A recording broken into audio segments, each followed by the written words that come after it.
The Treasury Department is sending out relief money this week, as soon as tomorrow. Our next guest voted no for the bump in the amount that Americans received, despite the ongoing push by President Donald Trump. And we bring that gentleman in, Republican Congressman Guy Reschenthaler of Pennsylvania. Congressman, thank you for joining us. Lauren, thanks for having me on, and please just call me Guy. Guy, you got it. Call me Lauren. You voted yes for the $600 checks, correct? Yes, so I voted yes for the $600 check. And Lauren, I think it's really important to just take a step back. During the summer, myself and my colleagues voted for literally trillions of dollars in relief.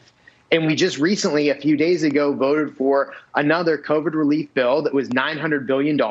It included not only direct stimulus payments, it included increased amounts for unemployment compensation, and included extra money for PPP, that very popular Paycheck Protection Program, money to get vaccines distributed. It was a holistic bipartisan approach.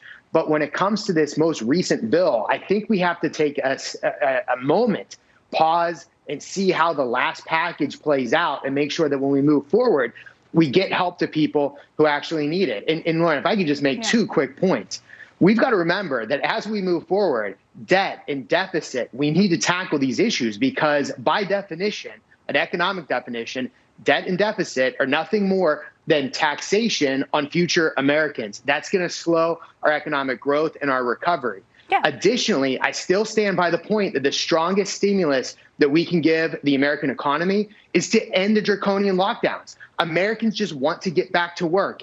End these shutdowns, allow the economy to move forward. We can open our businesses while still taking precautions with this virus. Just let the American people get back to work. That will do more than anything to get stimulus to the American people. I hear that argument, and I hear your argument on the national debt, $27 trillion.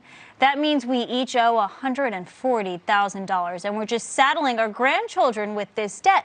But we just heard from Senator Hawley, and he says the Senate has, I know you're in Congress, but he says the Senate has the votes for the $2,000 checks. So look, we might not do it now, but a Biden administration is going to increase the deficit by handing out more money to every single American. Your thoughts?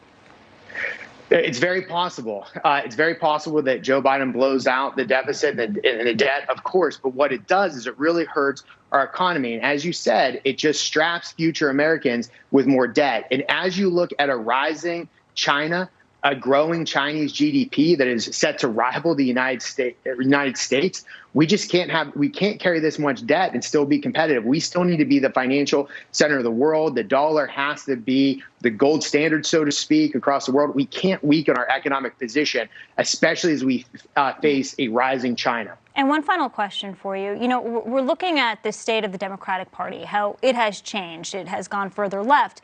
And also the state and the tone of the Republican Party, because this push for the $2,000 stimulus checks, it reads very populist. President Trump is in many ways a populist president. How is this changing who and what the Republican Party is in the future? The parties are definitely shifting, but I think that if you see a Biden presidency, the Republican Party is going to continue to grow our tent. We're going to continue to grow our numbers because we're going to be able to stand in opposition to a social justice warrior party. The Democrat Party is the Democrat Party in name only. This is no longer JFK's Democrat Party. This is no longer the Democrat Party of your grandfather. This is the Democrat Party of extreme socialists, of Bernie Sanders types, and of people who are really embracing the socialism that we've been fighting, frankly, around the world in the past 50-some years. We're now fighting these ideas here on shore. So when it comes to policy moving forward, when it comes to holding China accountable, it's going to be the Republicans that will increase in numbers and will increase in influence because we will be the counter to a radical socialist agenda. Congressman, thank you very much for the time. Happy New Year. Thank you, Lauren. Happy New Year.